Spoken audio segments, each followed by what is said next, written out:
ya maisha. Kulikuwa na mtakatifu mmoja alizoea kusema, ukimsalimu au mkiwaga anakuambia nakutakia kifo chema. Hasa watu walikuwa na shangaa, lakini mwishoni walimuelewa.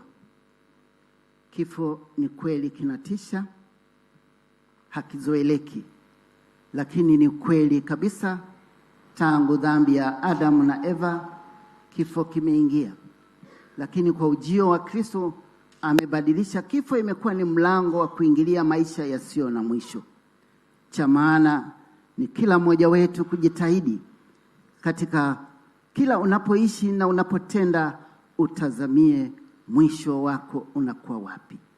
Maana ni mwisho wa maisha, ama ni kwa uzima wa milele, ama kwa mateso ya milele. Basi ni Mungu ametujalia vipaji na karama mbalimbali, na kadiri tunavyotumia na kudumu katika kumwabudu Mungu, kumtukuza Mungu, kumwamini Mwenyezi Mungu, ndivyo tutakavyofaulu katika kuishi kadiri ya mpango wa Mungu. Mungu basi ametujalia hiyo zawadi ya maisha, tuweze kweli kuyatumia ili mwishoni tuweze kuungana naye kwa milele yote. Wapendwa, Mungu ndiye mwenye wakati. Mungu ndiye ambaye bila yeye hatuwezi kufikia. Lakini mara nyingine kuna maelekeo ya kwenda na wakati na kumwacha mwenye wakati. Wapendwa, niwaalike basi tukiri dhambi zetu, tusaidishwe sote kushiriki mafumbo haya matakatifu.